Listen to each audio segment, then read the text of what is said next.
My father raised his glass over the packed Thanksgiving table and introduced me as the family maid. He had no idea the guest he wanted to impress most had just signed a multi-year contract with my company and knew exactly who I was. When my daughter looked up and asked, "Mom, is being a maid something shameful?" The room had no clue tonight would be the last time I stayed silent. My name is Emma Ramirez. The dining room in Cedar Ridge, Texas, was stifling despite the crisp November air pressing against the floor-to-ceiling windows. The mahogany table stretched out like a runway, set flawlessly for 16 guests. Crystal wine glasses caught the light of the chandelier, and the heavy scent of roasted turkey, sage, and expensive bourbon hung thick in the air. It was a picture-perfect Thanksgiving, exactly the kind my parents lived for. The silver gleamed, the linen napkins were folded into intricate peaks, and the conversation flowed with the practiced ease of wealthy people discussing golf handicaps and real estate. Yet, sitting there amidst the warmth and laughter, I felt like I was suffocating. Beside me sat my 8-year-old daughter, Lily. She was kicking her feet softly under the table, her velvet dress immaculate, completely unaware of the toxic current vibrating through the room. I was dressed for dinner, too, wearing a silk blouse my mother had practically forced upon me so I would not ruin the family aesthetic. But my presentation was a thin veneer over a bone-deep exhaustion. There was a faint smudge of flour near my cuff, a fresh burn on my wrist from the bottom oven rack, and an ache deep in my spine from standing in the kitchen for 6 hours straight. I had basted, roasted, and plated.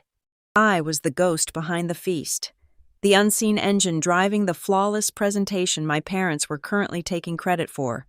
The sudden clinking of a silver fork against crystal cut through the low murmur of conversation. My father, Rafael Ramirez, stood at the head of the table.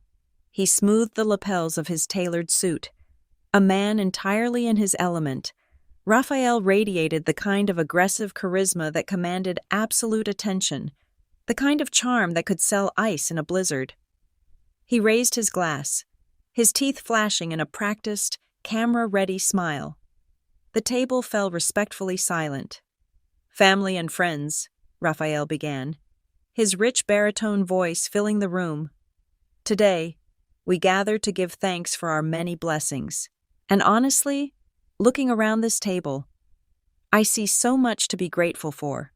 But I want to take a special moment to recognize the absolute pride of the Ramirez family. My eldest daughter, Veronica." He gestured grandly toward my sister, who sat opposite me. Veronica glowed in an emerald designer dress, looking as though she had simply floated down from a magazine cover. She smiled demurely. Partner at her law firm, board member of the local charity league, and a shining example of what hard work and ambition can achieve. Raphael continued, his chest puffing out. "To Veronica," a chorus of "To Veronica" echoed down the long table, followed by the polite, synchronized sipping of expensive wine. I picked up my water glass, keeping my eyes neutral. I was used to this routine. It was the standard Ramirez family script. I expected the speech to end there, allowing the guests to return to their warm mashed potatoes and perfectly carved turkey. But Raphael lowered his glass, his eyes sweeping past the prominent neighbors, the church elders, and the local politicians. His gaze landed deliberately on me. The warmth vanished from his eyes, replaced by a smirk that was sharp, fleeting, and cruelly intentional. "And, of course," he added, his tone dripping with a theatrical, condescending warmth, "we must also acknowledge the woman who keeps everything running behind the scenes. Everyone, this is Emma, the family maid." The word hung in the air, heavy and jagged. Maid. A few guests chuckled awkwardly, shifting in their seats, their eyes darting nervously between me and their plates. A couple of my father's business associates laughed out loud, assuming it was a brilliantly timed, self-deprecating family joke. The humiliation washed over me, a familiar, burning tide that rushed up my neck and heated my cheeks. My mother, seated at the opposite end of the table, took a delicate sip of her wine and looked pointedly at the centerpiece, But as I scanned the faces, my gaze locked onto one man who was not smiling at all. Sitting precisely 2 seats away from my father was Nolan Whitaker. He was the wealthiest commercial developer in the county, the elusive titan my father had been desperately trying to land for a massive real estate venture. Nolan's expression was carved from absolute stone. He slowly swirled the amber liquid in his glass, his sharp, observant eyes fixing entirely on me. There was no amusement in his gaze, only a quiet, calculating recognition. My father had absolutely no idea who he had just invited to his home. He did not know that the man he was desperate to impress, the man holding the key to his financial future, was someone I spoke to on a first-name basis every single week. Before I could fully process Nolan's intense stare, I felt a small, warm hand tug frantically at my silk sleeve. I looked down. Lily's large brown eyes were wide with confusion. Reflecting the awkward, mocking laughter of the adults around her, she leaned in, her voice hushed but piercingly clear in the sudden, tense lull of conversation. "Mom," Lily whispered, her brow furrowed. "Is being a maid something bad? Why did Grandpa say it like that?" Her words hit me with the force of a physical blow. The air rushed out of my lungs. I squeezed her hand tightly, my fingers wrapping protectively around hers. I took a slow, deep breath, forcing my heart rate to steady. I looked around the room. I looked at my father, still grinning his triumphant, bullying grin, soaking up the scattered laughter. I looked at Veronica, who was studying her immaculate manicured nails, choosing silence over solidarity. For years, I had swallowed my pride to keep the peace. I had let them diminish my work, mock my struggles, and treat me like the hired help. All under the guise of family duty, I had absorbed the disrespect.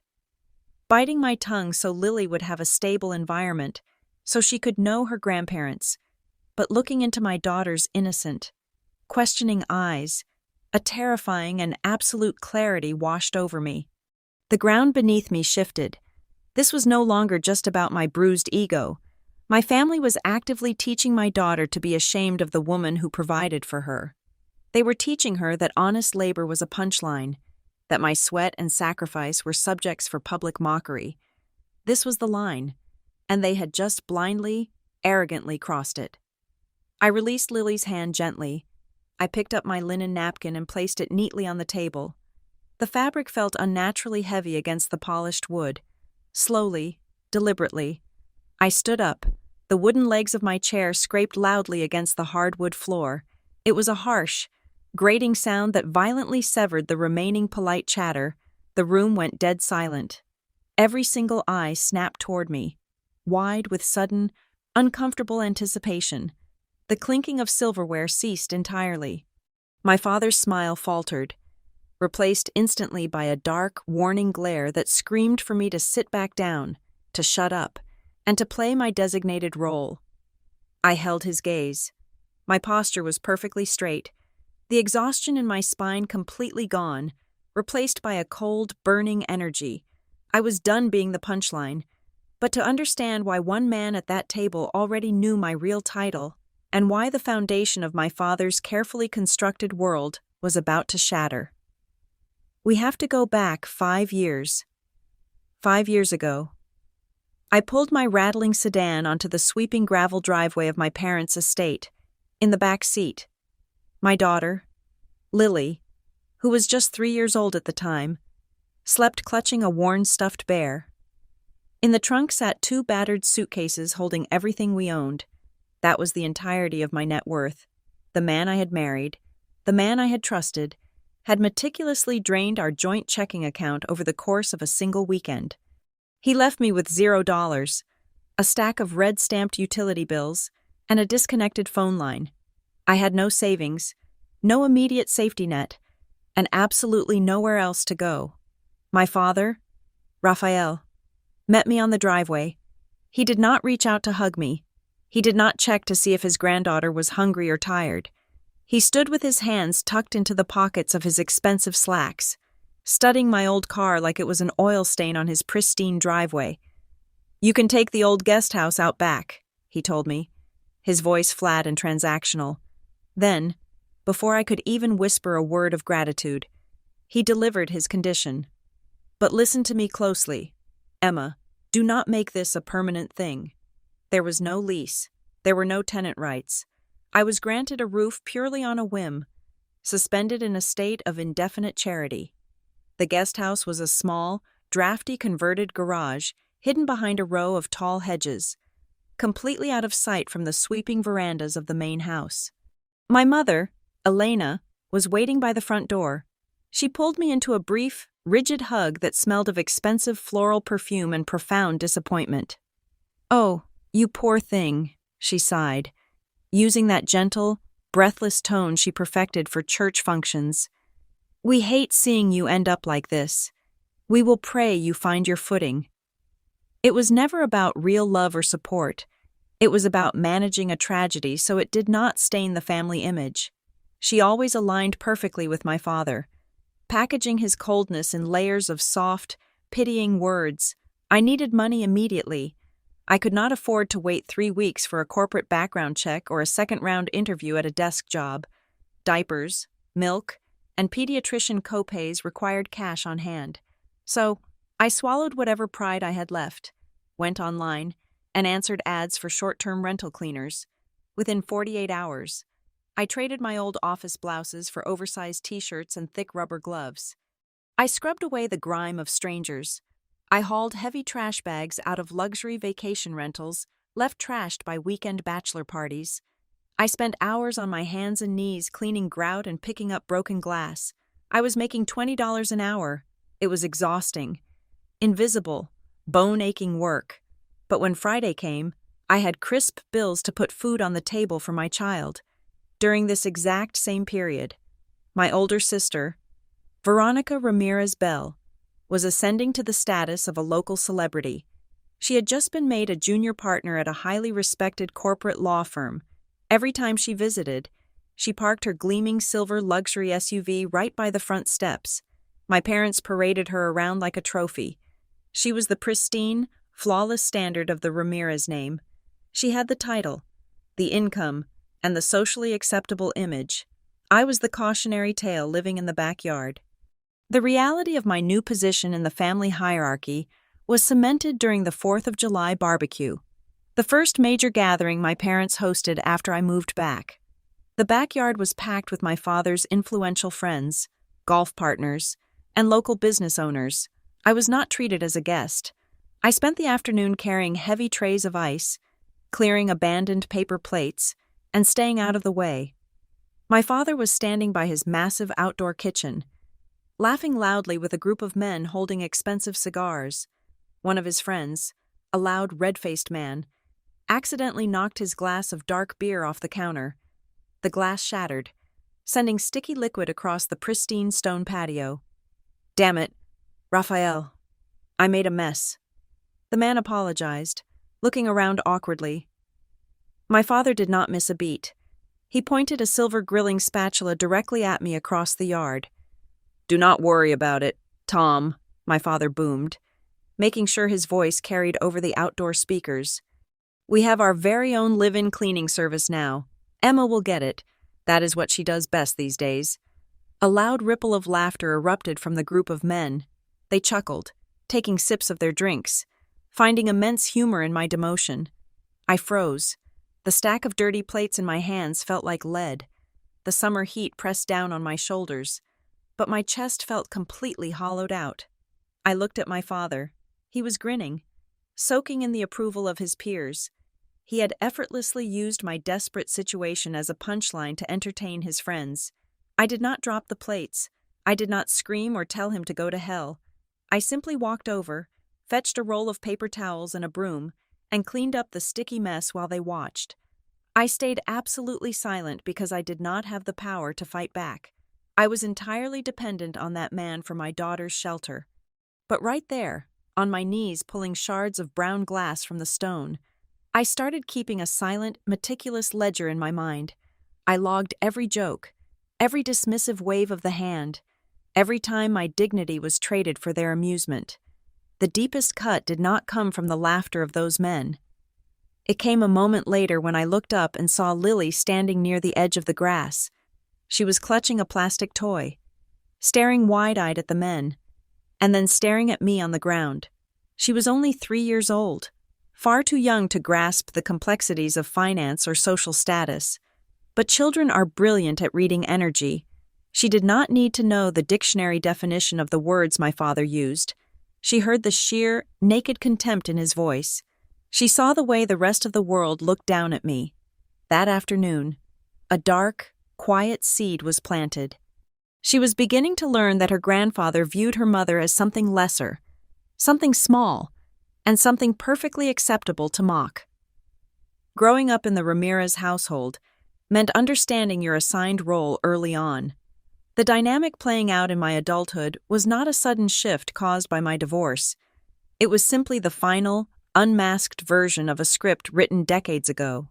When we were teenagers, the disparity in how my parents invested in us was not just obvious, it was a fundamental law of our household economics. When Veronica turned 15, my father hired a private tutor who charged $200 an hour to ensure her standardized test scores were flawless. She was sent to leadership camps on the East Coast and introduced to local judges at charity galas. She was being groomed, polished, and presented to the world as the Ramirez legacy. When it was my turn, the strategy shifted dramatically. I was handed a stack of brochures for state schools and practical certification programs. I was smart, getting straight A's in complex subjects like calculus and advanced accounting. But my intelligence was the quiet, functional kind. I was the one who organized the logistics of our massive family reunions, untangled the complicated tax paperwork my mother could not understand, and managed the chaotic schedules of the household. I solved problems. I created systems out of absolute chaos. But competence is not glamorous. You cannot print excellent problem solver on a country club newsletter. My father craved tangible, recognizable prestige. He wanted a daughter with a heavy, expensive title he could casually drop over a game of golf. So, while Veronica was celebrated as a future legal brilliant mind, my achievements were constantly minimized. If I won a state-level math competition, I was simply a hard worker. If I reorganized the entire church charity drive to increase donations by 40%, I was just being helpful. Veronica was brilliant. I was merely useful. Whenever the blatant favoritism stung enough for me to speak up. My mother was always there with a soft, perfectly manicured hand to smooth it over. I remember sitting at the kitchen island when I was 17, fighting back tears because my father had entirely skipped my regional debate finals to take Veronica touring Ivy League campuses. My mother had poured me a glass of iced tea and sighed, her voice dripping with that serene, suffocating calm. "Emma, please do not be so sensitive," she had said, patting my arm. "Your father just wants what is best for both of you. He knows Veronica needs that extra push for the circles she will be running in. He knows you are tough enough to handle things on your own. It is a compliment, really." It was masterful gaslighting. It reframed my neglect as a testament to my resilience, ensuring I would never complain again. Together, my parents constructed an absolutely bulletproof image of the perfect, upwardly mobile American family. To the congregation at our church and the members of the local business coalition, the Ramirez family was flawless. To maintain that flawless facade, someone had to do the unglamorous heavy lifting behind the scenes. That became my permanent casting. I was the designated martyr, the one sent to pick up the dry cleaning right before a major event. The one who stayed late to help the caterers pack up the folding chairs while my family mingled with the important guests. As the years passed, the pain of being overlooked crystallized into a sharp, cold realization. The issue was not that my parents hated me. It was much deeper and far more insidious than simple animosity. It was their entire value system. My family worshipped at the altar of optics. They believed that social status, the right zip code, and a prestigious job title were the only true measures of human worth. To them, the actual labor that produced results, the sweat that built the foundation, was something to be hidden away. They valued the shiny hood ornament, but they had absolute contempt for the engine. Understanding this was incredibly liberating. I realized I was not the problem. Their warped metric for success was, though it hurt to accept that I would never receive my father's genuine respect, I refused to let it turn me into a bitter, helpless victim. Instead, I used my invisible status to my advantage. When you are the person everyone ignores, you get to observe everything. I watched how my father negotiated. I learned how people masked their insecurities with expensive clothes. I learned how to read a room, how to anticipate a crisis before it happened, and how to survive in environments designed to make me feel small. This psychological shift saved me when I found myself scrubbing toilets to feed my daughter, because here is the absolute truth that my father would never comprehend. I did not hate the manual labor. I found a strange, honest peace in the work. There is dignity in taking a filthy, chaotic space and making it clean and orderly. There is honor in providing a service that people genuinely need. The work itself was never degrading. What I fiercely hated, what made my blood run cold, was the way my family tried to use my labor to strip away my humanity. I hated that they weaponized my temporary struggle to permanently define my worth. They looked at the mop in my hand and decided it erased my intelligence, my ambition, and my right to sit at the table as an equal. They thought my willingness to do the dirty, unseen work was proof of my inferiority. They could not see that it was exactly the opposite. It was proof of my endurance. Every bathtub I scrubbed, every broken appliance I fixed, every messy rental property I turned around in under 2 hours was a masterclass in logistics and client management. They thought I was at the bottom of the barrel, but I was actually studying the exact foundation of the very real estate empire they idolized. My father believed the work I did was the end of my story, a shameful secret to be kept in the backyard. He did not realize it was the meticulously planned blueprint for an empire that would soon eclipse his own.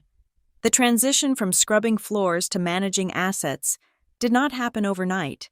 It began with quiet observations while I vacuumed the thick carpets of sprawling, 6-bedroom vacation rentals.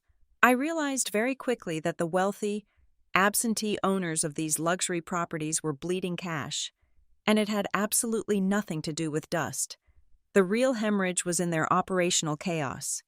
An owner living 3 states away could not manage a broken air conditioning unit on a sweltering Friday afternoon when a local handyman failed to answer his phone. It resulted in a refunded weekend, a furious 2-star review, and thousands of dollars lost. There were constant overlaps in maintenance schedules, missing inventory, scrambled check-in codes, and endless guest complaints about trivial things that could have been solved with a 5-minute physical presence. They were treating multi-million-dollar assets like casual side hobbies. I stopped simply wiping down granite countertops and started taking meticulous notes. I kept a small, black notebook tucked inside the pocket of my apron. I began logging data. I tracked exactly how long it took specific plumbers to respond to emergency calls. I noted the average cost of routine HVAC maintenance versus emergency weekend rates. I documented the most frequent guest complaints and created standardized checklists to prevent them before the guests even arrived. I was no longer thinking like someone hired to clean. I was analyzing the ecosystem like an operations manager. When I finished my daytime shifts and put Lily to bed in our cramped guest house, my real work began. I would sit at the tiny kitchen table, pop open my battered laptop, and build intricate spreadsheets. I taught myself about commercial liability insurance, vendor contracting, and how to price comprehensive management packages. I mapped out margin projections and streamlined communication protocols. I was designing a machine. I knew I needed a corporate identity that commanded immediate respect. Emma's cleaning sounded like someone you would leave $40 for on the kitchen island. Instead, I registered a legal entity and named it Copper Key Residential Operations. It sounded structured, corporate, and heavy. It sounded like a firm you would trust to safeguard a $2 million investment, armed with a professionally printed portfolio and a bulletproof pitch. I approached one of the property owners I had been cleaning for. He was a frustrated investor who was constantly losing money due to poor local oversight. I offered him a comprehensive, all in one package. Copper Key would not just clean. We would supervise all repairs, manage vendor relationships, prep the house for high-tier guests, and handle any on-site emergencies 24 hours a day. He signed a 6-month trial contract on the spot. The ultimate test of my new business model came barely 3 weeks later. A major supply pipe burst in the basement of his luxury lakefront property exactly 14 hours before a lucrative wedding party was scheduled to check in. The owner panicked, ready to cancel the booking and absorb a massive financial hit. I told him to stay off the phone and let me handle it. I did not just show up with a mop. I immediately dispatched a vetted water extraction crew I had built a relationship with. While they worked, I drove to a high-end hardware store, purchased luxury dehumidifiers, and coordinated a drywall specialist to temporarily patch and paint the damage. I rearranged the lower-level furniture to completely hide the repair zone, added complimentary bottles of expensive champagne to the welcome basket to distract the guests, and had the entire house immaculate with exactly 2 hours to spare. The wedding party never knew there had been a flood. The owner was utterly astounded. That single crisis response became my ultimate marketing tool. That owner told his network of investor friends. Within 2 months, Copper Key was managing 5 premium properties. By month 4, we had 9. I could no longer do the physical work alone. I hired 2 part-time associates, women I knew who needed flexible hours and fair pay. I paid them $25 an hour, well above the local standard, because I needed absolute loyalty and extreme attention to detail. I bought them high-quality, slate-gray polo shirts with the crisp Copper Key logo embroidered on the chest. I instituted rigid protocols, requiring time-stamped, digital before and after photo reports for every single property turnover. We operated with military precision. The business was scaling beautifully, generating a steady, solid income that was slowly building my escape fund. Yet, the stark contrast between my growing professional reality and my standing within my family was almost comedic. I would pull my dark gray work van into the gravel driveway at the end of a long day, wearing my branded polo, actively managing a portfolio worth millions of dollars in real estate. My father would be sitting on his sweeping back patio, sipping a glass of expensive scotch. He would look at my uniform, see the faint exhaustion on my face, and give a dismissive little wave. "Finished going to work as the maid today, Emma?" he would ask, his tone dripping with that familiar, patronizing pity. He had absolutely no idea what I was building right under his nose. He did not understand, and more importantly, he did not want to understand. To him, the uniform meant manual labor, and manual labor meant I was beneath him. I would simply smile politely, agree with him, and walk back to the guest house to invoice my clients for another $10,000. Let him think I was just holding a broom. I was busy holding the keys to the very world he worshipped. The breakthrough for Copper Key did not just come from word of mouth. It came from a woman named Bernadette Quinn. I met her during a vendor walkthrough at a high-end gated community. Bernadette was in her late 60s, with iron gray hair cut into a sharp bob and eyes that missed absolutely nothing. She had spent 35 years running the entire housekeeping and operations division for a massive national hotel chain before retiring to Texas. She was notoriously difficult to please, and the local contractors were terrified of her. When she hired my small team to handle the turnover of her personal investment property, she did not just inspect the baseboards, she inspected my workflow.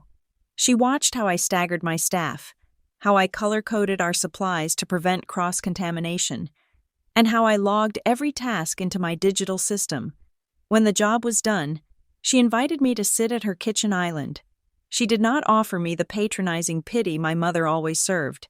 Instead, she slid a cup of black coffee across the granite and asked to see my standard client contract.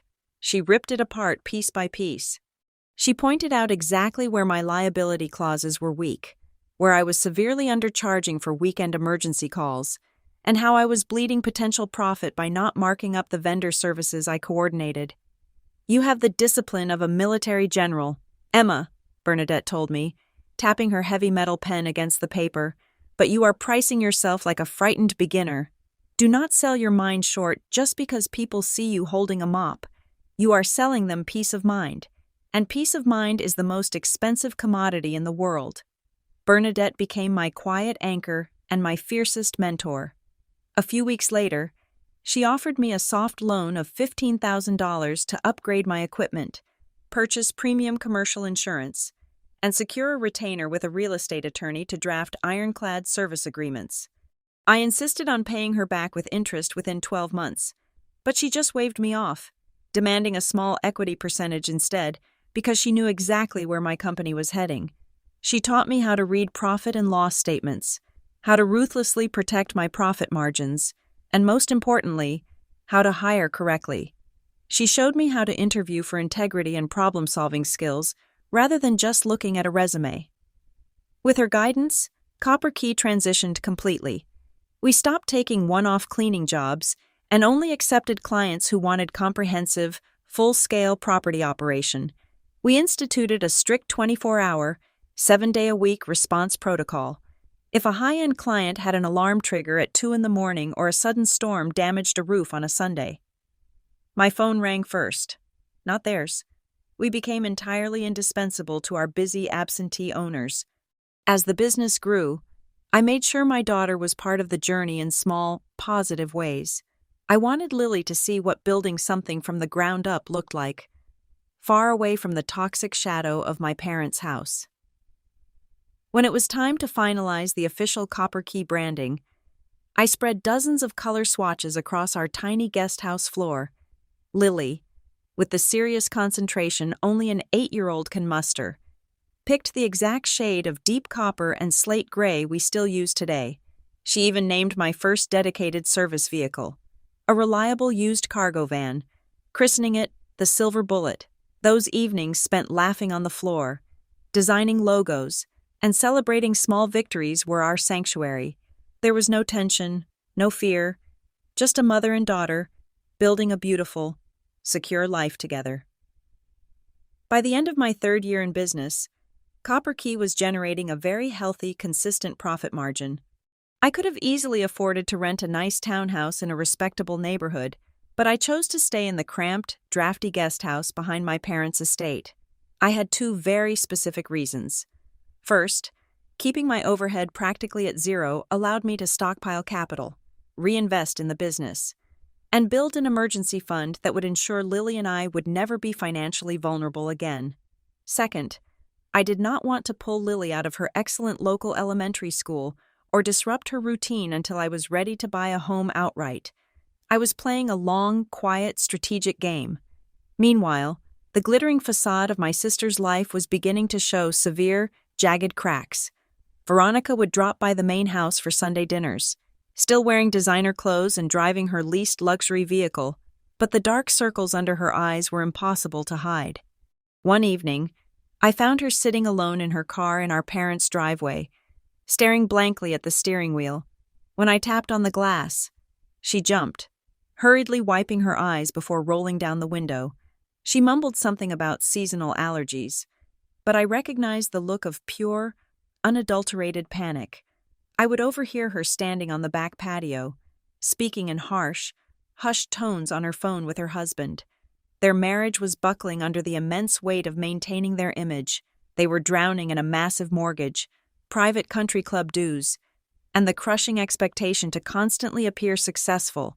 She was working 80-hour weeks at her law firm just to tread water, terrified of losing the partner track or failing to meet our father's impossible standards. The paradox of our lives was stark and undeniable. Inside the grand main house, the golden child was being paraded around like a prize, while privately suffocating under a mountain of debt and performance anxiety. Out in the backyard, the woman they openly mocked as the family maid was quietly accumulating real, liquid wealth and building a bulletproof financial foundation. They were so blinded by their obsession with titles and appearances that they could not see the reality unfolding right on their own property. I was securing my freedom brick by silent brick, while Veronica was frantically polishing the bars of her own cage. The real estate market in Cedar Ridge did not just climb, it exploded. Developers were tearing down old properties and throwing up luxury retreats, paying massive premiums for large acreage. My father's sprawling estate, particularly the heavily wooded back 2 acres where my tiny guest house sat, suddenly became incredibly valuable. Unbeknownst to me, Raphael had spent the better part of the fall quietly negotiating with a commercial developer. One Tuesday evening, after I had just finished logging my daily operational reports, my father summoned me to his private study. It was a suffocating room, paneled in dark cherry wood and smelling faintly of old paper and expensive cigars. He was sitting behind his massive executive desk, hands steepled. My mother, Elena, was perched nervously on the edge of a leather armchair near the fireplace. Raphael did not offer me a seat. He simply slid a thick, stapled document across the polished wood surface. "It is time we formalize your living arrangement, Emma," he said, his voice entirely devoid of warmth. "The town is changing. We have an opportunity to offload the back acreage to a boutique resort developer. They need the land cleared by the end of the year. This is your formal notice to vacate. You have exactly 90 days to find another arrangement." I picked up the papers. A sudden eviction was a logistical nightmare, but given my secret financial standing, I could easily buy a house with cash the very next morning if I wanted to. I was not afraid of leaving, but as I scanned the dense legal jargon, my eyes caught a specific clause buried deep on the 3rd page. I read it twice. My blood turned to ice. The document was not just a standard eviction notice, to avoid any potential tenant disputes or squatter claims that could delay his multi-million-dollar closing. Raphael's lawyers had drafted a specific waiver. The clause explicitly stated that my occupancy of the guest house was not a standard tenancy, but rather housing provided in direct exchange for live-in household support and domestic assistance. It was a breathtakingly cruel legal maneuver. He was not just calling me a maid to amuse his country club friends anymore. He was trying to bind me to that title in a binding legal contract to protect his profit margin. "You put it in writing," I said, my voice dangerously quiet.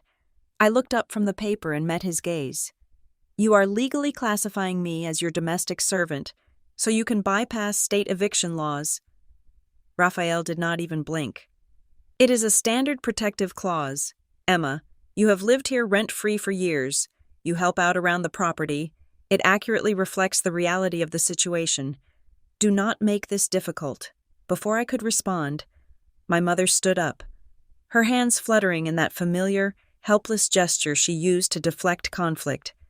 "Emma, please," Elena pleaded, her voice thick with manufactured distress. "Do not be ungrateful. Your father has carried you for so long. If you turn this into a legal battle, it will tear this family apart. Think about what people at the church will say. Think about Lily. If you leave on bad terms, she will lose her grandparents. You do not want to break her heart, do you?" There it was, the velvet glove over the iron fist. Elena played the peacemaker, but her true role was to act as his emotional enforcer. She was actively weaponizing my daughter's love for her grandparents to force me into signing a document that stripped away my dignity. "And let us be very clear," Raphael added, leaning forward, his tone dropping to a hard, low register. "If you decide to make a big deal out of this, or if you refuse to sign, the free ride ends entirely. The weekend childcare we provide so you can go scrub floors ends immediately. You will not step foot in the main house, and we will not watch Lily on Saturdays. Choose your next move very carefully." He was threatening my ability to work. He assumed I was still the desperate, broken woman who had arrived with 2 suitcases years ago. He thought the threat of losing Saturday childcare would financially ruin me. He had no idea that I now had a staff of 12 people and a corporate account holding more money than he made in an entire fiscal year. I did not yell. I did not throw the papers back in his face. I simply folded the document neatly and held it in my hand. "I will have my lawyer look this over before I sign anything," I said, keeping my expression entirely blank. Raphael scoffed, a short, barking laugh. "Your lawyer? What lawyer? Emma? You clean houses. Just sign the damn paper." "I need 48 hours," I replied, turning my back on him and walking out of the study. The next morning, I handed the document to the corporate attorney Bernadette had introduced me to. He confirmed exactly what I suspected. It was a predatory trap designed to shield my father from any liability while entirely erasing my rights. I instructed my attorney to quietly begin the process of purchasing a beautiful 4-bedroom home in a highly rated school district across town, paying the entire amount in cash through a blind trust. I was preparing my exit, but I was not going to give Raphael the satisfaction of thinking he had forced me out on his terms. The true breaking point, however, arrived 2 days later. I arrived early at Lily's elementary school to pick her up. The school courtyard was buzzing with parents and children enjoying the crisp autumn afternoon. I stood near the brick entrance, waiting for her class to be dismissed. When Lily walked out, she was chatting with a classmate and the classmate's mother, a woman who lived in a massive estate down the road from my parents. "Oh, you must be Lily's mother," the woman said, smiling brightly as I approached. "Lily was just telling us about her weekend. I am an interior designer. What do you do for work, Emma?" I opened my mouth to answer, but before I could speak, I looked at my daughter. Lily froze. Her small shoulders hunched forward. She looked down at her sneakers, her cheeks flushing a deep, painful red. She kicked at a pebble on the concrete, her voice dropping to a hesitant, embarrassed whisper. She cleans up houses," Lily mumbled, refusing to make eye contact with the other girl. The world around me completely stopped. The sounds of the playground faded into a dull ringing in my ears. The woman offered a polite, strained reply and quickly guided her daughter away. But the damage was already done. I knelt down on the concrete, right there in the middle of the crowded courtyard, and gently tipped Lily's chin up so she had to look at me. Her eyes were bright with unshed tears. She had absorbed the shame. She had listened to her grandfather's cruel jokes and the dismissive whispers of our family for so long that she now believed her mother's hard work was a dirty secret to be hidden from the world. The poison Raphael had been pouring into our lives had finally reached her. I hugged her tightly, kissing the top of her head, my heart shattering into 1,000 jagged pieces. In that exact moment, the carefully constructed walls of my endurance completely collapsed. The silent, strategic game I had been playing was over. I realized that staying quiet was no longer a survival tactic. It was an act of complicity. By refusing to defend myself, I was teaching my daughter to be small. I was teaching her that it was acceptable for powerful people to step on you, provided they were family. I stood up, holding Lily's hand securely in mine. A cold, absolute resolve settled deep in my chest, locking into place like a steel vault. I made a silent vow right there on the school pavement. I would not shrink anymore. I would not hide my success to protect their fragile egos. The very next time Rafael Ramirez tried to humiliate me in public, the next time he tried to reduce me to a punchline in front of my child, I was going to burn his entire illusion to the ground. I would not scream. I would not cry. I would simply tell the truth, clearly and publicly, and let the blast radius destroy whatever fake reality he had left. The momentum of my silent rebellion required a massive, undeniable anchor. I found it in a portfolio of luxury executive retreats nestled in the hills just outside the city limits. The properties were owned by a holding company scaling so rapidly they were bleeding capital through sheer operational incompetence. I knew I could fix it. I spent 3 weeks meticulously drafting a comprehensive pitch for the entire ecosystem. The man at the top of that holding company was Nolan Whitaker. Nolan was not a man who cared about country club pedigrees or flashy networking events. He was a shark, but a quiet, deeply pragmatic one. He operated entirely on data, not golf course handshakes. Our first meeting was a brisk video call that lasted exactly 22 minutes. I did not wear a designer suit. I wore my slate gray copper key polo. Sitting in my cramped guest house office, I walked him through a brutally honest assessment of his properties, pointing out exactly where his current management was hemorrhaging thousands of dollars a month in deferred maintenance and poor vendor contracts. Nolan listened, his face an unreadable mask. He asked 3 sharp, piercing questions about my crisis management protocols. I answered them without hesitation, detailing the exact workflows I had perfected over the past 3 years. He did not care that I had started with a bucket and a mop. He only cared that my response time was under 45 minutes and my vendor network was absolutely bulletproof. By the end of that week, he signed a trial contract for 3 of his largest villas. Within 60 days, I had completely turned his operational deficit around. Nolan was so impressed with the tangible financial results that he expanded Copper Key's contract to cover his entire regional portfolio. We were no longer just a local vendor. We were a strategic partner. I was suddenly sitting in boardroom meetings, recognized as a rapidly rising force in the local business community. The momentum caught the attention of a prominent regional business magazine. They contacted me for a feature article on disruptive female founders in property management. The photographer spent 2 hours taking portraits of me standing in front of my branded fleet of vehicles. The editor confirmed the profile would be published exactly during the week of Thanksgiving. I signed the release forms and kept my mouth entirely shut. My family had no idea the woman they treated as an indentured servant was about to be on the cover of a magazine sitting in their own dentist's waiting rooms. While my professional world was expanding rapidly, the pristine facade of the main house was quietly crumbling. Late one evening, Veronica slipped out the back door and knocked on the guest house window.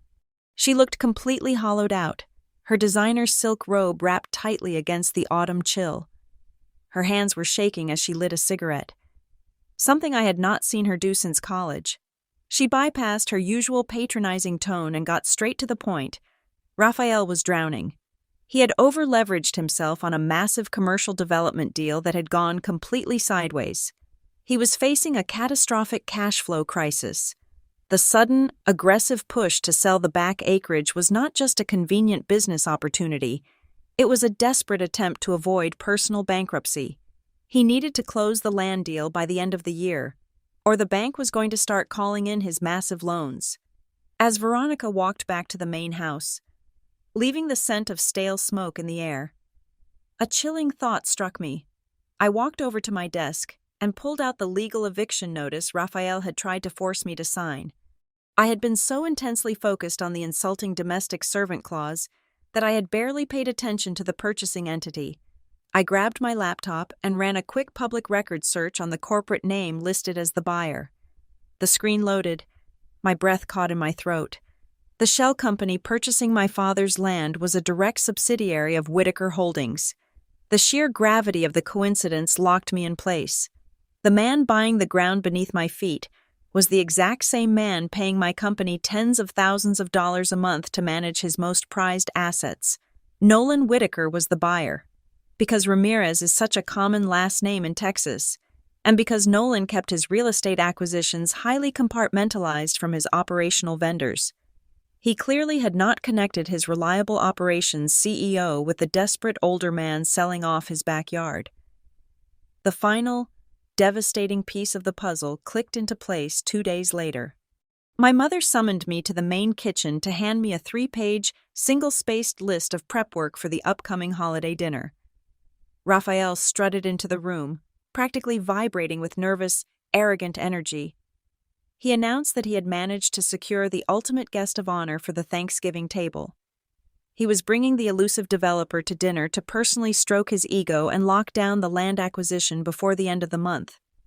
He puffed out his chest and declared that Nolan Whitaker and his wife would be joining us. Raphael spoke the name with absolute reverence, completely unaware that the titan he was trying to seduce over roasted turkey was a man I texted directly about plumbing invoices and security upgrades. Raphael had built an elaborate, desperate trap to save his own financial life, and he had accidentally placed me in the exact center of it with his most important investor. My mother immediately launched into a frantic monologue about polishing the silver and ensuring I stayed completely out of sight once the appetizers were served. She demanded I prepare 7 different side dishes and manage the kitchen flawlessly so Veronica could entertain the guests. I just stood there, looking at the two of them. A slow, quiet realization washed over me. I could have spoken up right then. I could have warned Raphael that his VIP guest was my largest corporate client. I could have spared him the impending humiliation, but I looked down at the prep list in my hands. Remembering the legal clause that labeled me a servant, I thought about the cruel laughter on the patio and the shame burning in my daughter's eyes on the school playground. I smiled, folded the paper, and tucked it into my apron. I chose absolute silence. I wanted the stage to be perfectly set.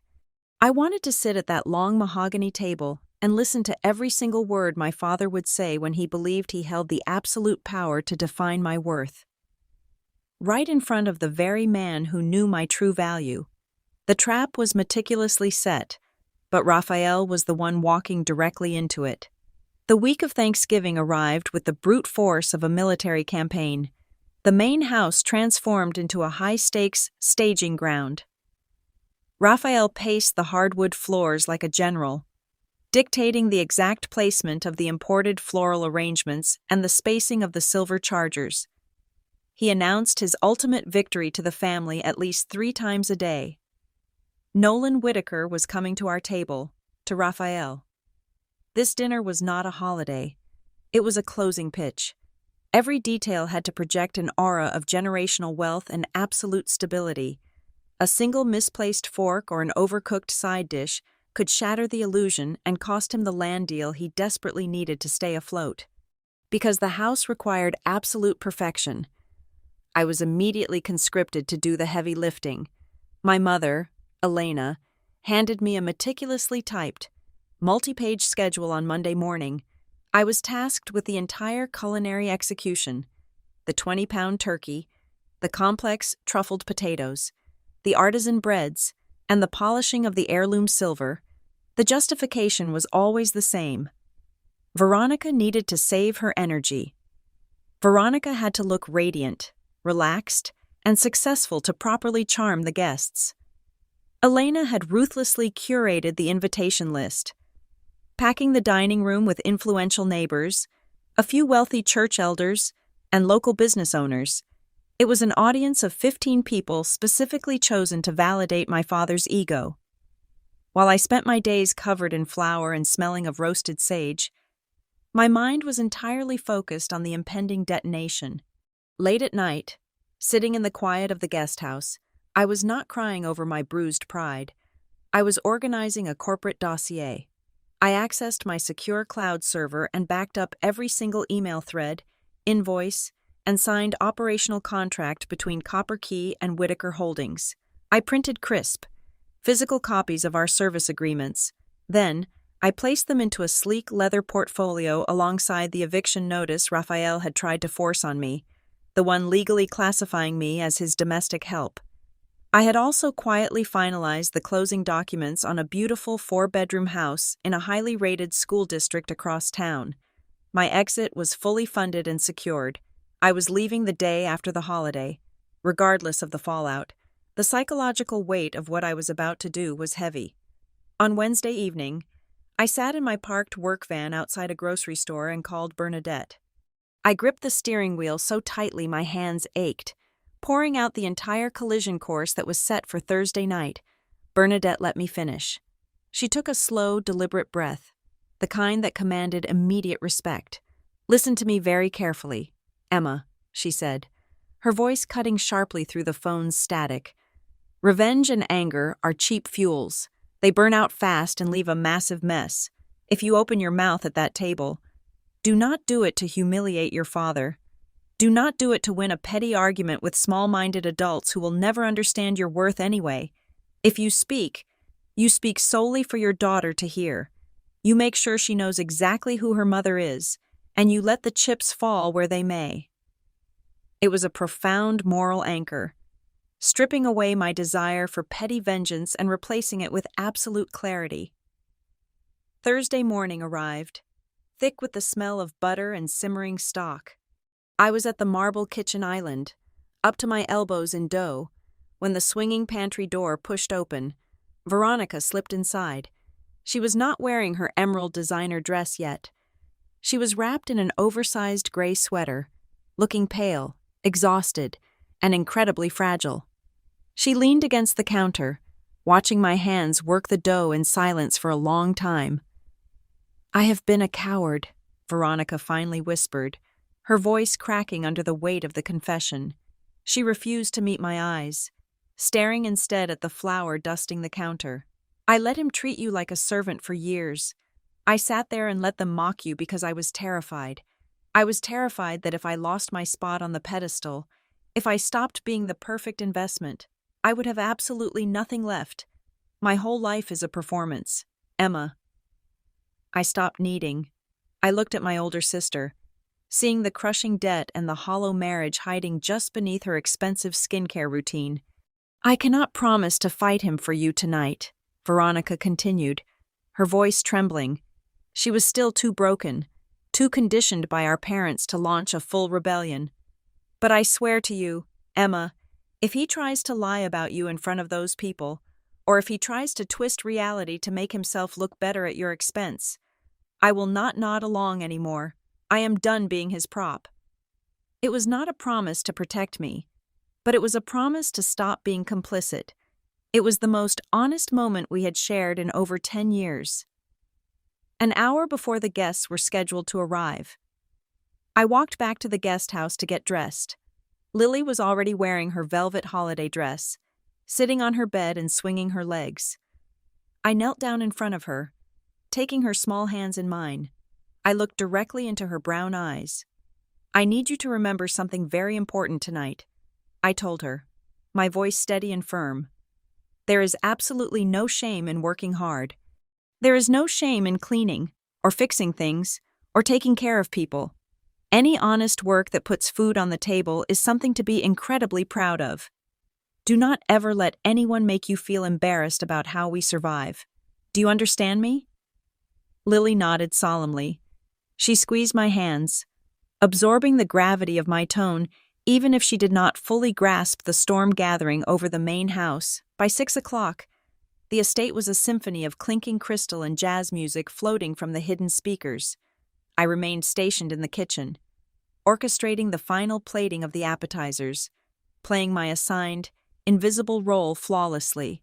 Then, the heavy, distinct crunch of gravel echoed from the front driveway. I wiped my hands on a clean linen towel and stepped toward the large bay window near the sink.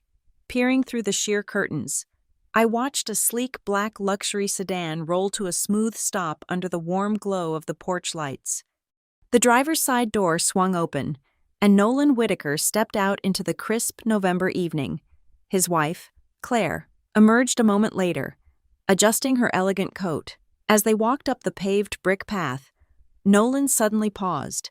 He stopped mid-stride and turned his head, his gaze cutting through the darkness and locking directly onto the brightly lit kitchen window, even through the glass. Our eyes met. He froze. I saw his brow furrow in deep confusion. The sharp, analytical gears of his mind were visibly grinding as he registered my face. He was staring at his most trusted corporate vendor, the woman managing his multi-million-dollar portfolio, standing in a domestic kitchen wearing an apron with flour dusted on her sleeve. The context was entirely wrong, and I could see him struggling to piece the chaotic puzzle together. He had not fully connected the dots yet, but the spark of raw recognition was undeniable. I held his gaze for a fraction of a second, then let the curtain fall back into place. I turned around, picked up the heavy silver tray of hors d'oeuvres, and pushed through the swinging door. The dining room was a pressure cooker disguised as a holiday celebration. 16 people sat around the mahogany table under the chandelier, and every detail was arranged to project wealth, control, and perfection. Raphael was in full performance mode, trying to impress Nolan Whitaker and close the land deal that he believed would save him. Then he said it. He referred to the guest house as vacant. Vacant. The word hit me like a slap. He was sitting 10 feet away from his daughter and granddaughter, casually erasing us from the property to make his sales pitch cleaner. I kept my eyes on my plate and cut a small piece of turkey for Lily, but the room had started to shift. Claire Whitaker was watching everything now. The way Veronica was praised and served, the way I was expected to get up and manage the table whenever something ran low. She noticed the choreography. She noticed the hierarchy. When Mrs. Gable spilled gravy onto the white tablecloth, she looked straight at me and chirped, "Oh, Emma, You are our resident expert on these things. You know exactly how to get grease out of fine linen. Do you not, dear? A few guests chuckled. Club soda and a clean microfiber cloth. Mrs. Gable, I replied evenly. For this thread count, a light enzyme treatment works best so the oil does not set. Halfway down the table, Nolan Whitaker stopped chewing. He knew that voice. He knew that tone. We had spent hours on calls discussing vendor chains, emergency response systems, and operational failures across his properties. He looked at me through the candlelight, trying to reconcile the executive he worked with every week with the woman my family was treating like hired help. The tension tightened. Dessert plates had not even been cleared when Raphael went in for the final show. He tapped his wine glass with a spoon, stood, praised the food, praised the guests, praised Veronica, and then lowered his eyes to me with that same cruel smirk. And, of course, Raphael announced, his voice warm with patronizing theater. We must also acknowledge the woman who keeps everything running behind the scenes. Everyone. This is Emma, the family maid. The word dropped like a stone onto the table. Maid.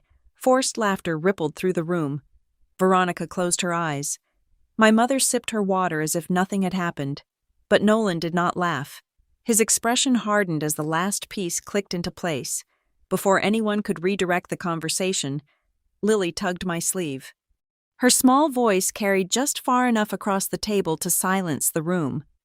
"Mom," Lily asked, her brow furrowed in genuine distress. "Is being a maid something bad? Why does Grandpa say it like that?" The laughter died instantly. I looked down at my daughter and saw the shame my father was trying to plant in her. Then Bernadette's words echoed in my mind. "If you speak solely for your daughter to hear." I gently removed Lily's hand from my sleeve and placed my linen napkin on the table. The soft thud sounded louder than it should have. Every eye in the room locked onto me. I pushed my chair back. The legs scraped harshly across the hardwood floor as I stood to my full height, spine straight, fear gone. I looked at my daughter first, then at the frozen faces around the table. I was finally ready to speak, and I was going to make sure they never forgot my real title again. "Lily, look at me," I said gently. She blinked, her small hands gripping the edge of the mahogany table. "There is absolutely no shame in working hard. There is no shame in cleaning floors, or fixing broken things, or serving people. Honest labor is how we survive, and it is something to be incredibly proud of. The only shame in this room belongs to the adults who use their words to make other people feel small." I let go of her hand and turned my gaze to the long table. My father's smug expression had faltered, replaced by a flush of angry red creeping up his neck. He opened his mouth to order me back to the kitchen, but I did not give him the chance to draw a breath. For the past 3 years, my father has enjoyed introducing me as the family maid.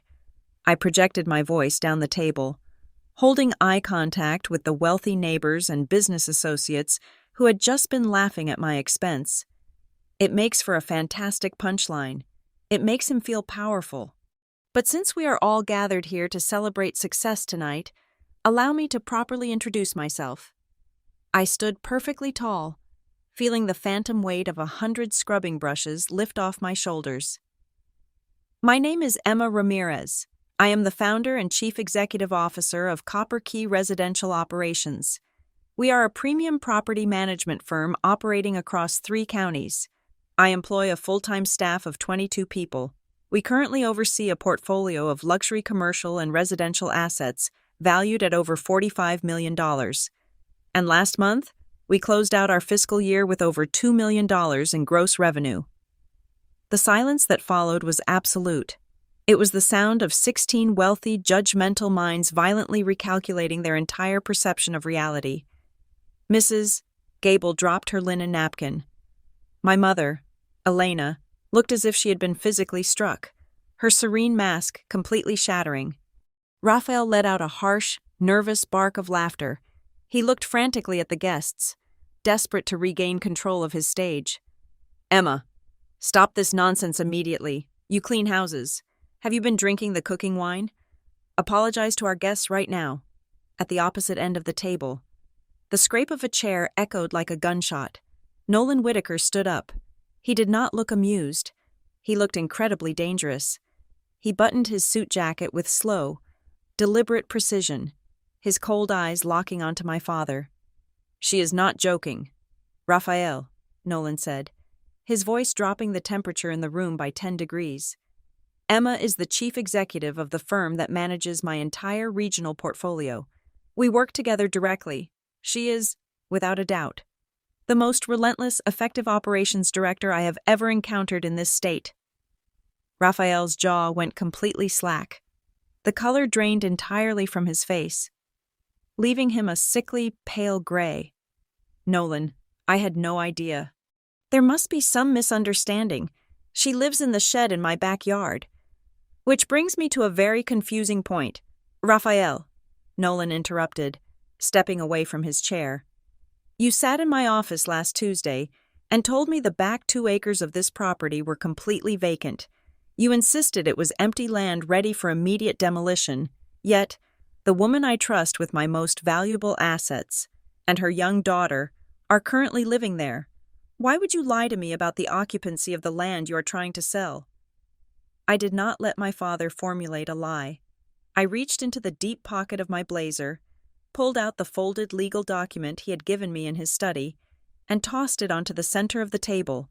It slid across the polished wood and stopped right in front of Claire Whitaker. "He called it vacant because he is facing total financial collapse and desperately needs your money to avoid bankruptcy," I stated clearly. "And to ensure I did not claim any tenant rights and delay his precious closing date, he tried to force me to sign that.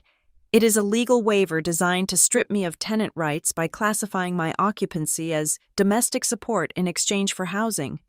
Claire Whitaker picked up the document. Her eyes scanned the highlighted clause. She looked up at Raphael with an expression of pure, unadulterated disgust, then dropped the paper back onto the table as if it were coated in poison.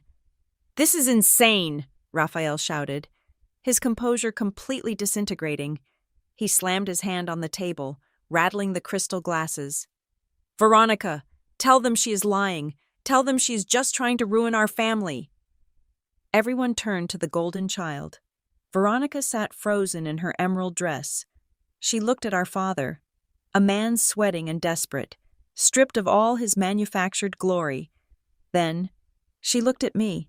I saw the exact moment the invisible chains around her neck finally snapped. Veronica slowly stood up. She did not look pristine anymore. She looked furious. "No," Veronica said, her voice shaking at first, then hardening into steel.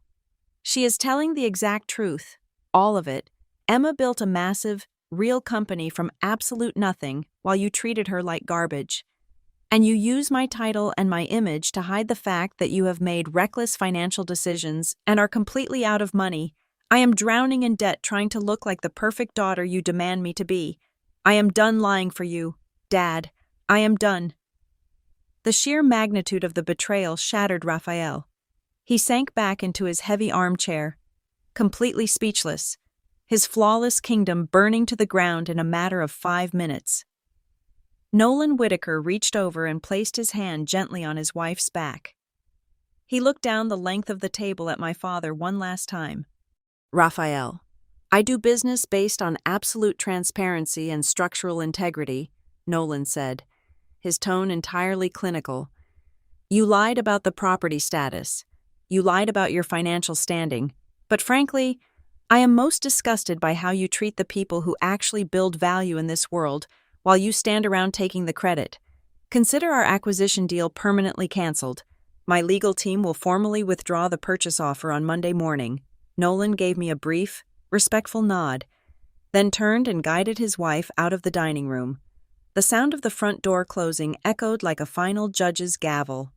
I looked at my parents, sitting in the ruins of their own arrogance. I felt no rage, only a profound, liberating emptiness. "I am not moving out because you are kicking me out," I told Raphael, my voice barely above a whisper, yet carrying the weight of a mountain. "I am leaving because I closed on a beautiful 4-bedroom house across town this morning, paid entirely in cash, and my daughter will never again sit at a table where her mother is treated as a joke. I reached down, took Lily's hand, and walked out of the dining room. We did not pack anything that night. We drove straight to Bernadette's house, where we slept soundly in her warm guest room. A few weeks later, we moved into our new home. The fallout from that dinner was spectacular. Without the land sale, my father was forced to liquidate his assets, quietly downsizing to a small condo and fading from the high society circles he so desperately craved. Veronica filed for divorce, quit her soul-crushing corporate firm, and opened a modest family law practice, finally breathing on her own terms. As for Copper Key, Nolan Whitaker told every investor he knew about my integrity. My company expanded rapidly, becoming the premier property operations firm in the state. 1 year later, I hosted Thanksgiving. The table was much smaller. Set in the bright, open kitchen of my own home, Lily helped me bake the pies, laughing as flour dusted her nose. Bernadette sat at the head of the table, pouring wine and telling stories. There was no heavy crystal, no forced prayers, and no desperate need to impress anyone. We were just a family built on genuine love and honest work, sitting in a home where absolutely no one needed a title to be respected. Thank you for listening to my story. Please comment below to let me know where you are listening from so we can connect and share our thoughts. Do not forget to subscribe to the Lily Revenge Stories channel, like the video, and support me further by pressing the hype button so this story can be heard by even more people.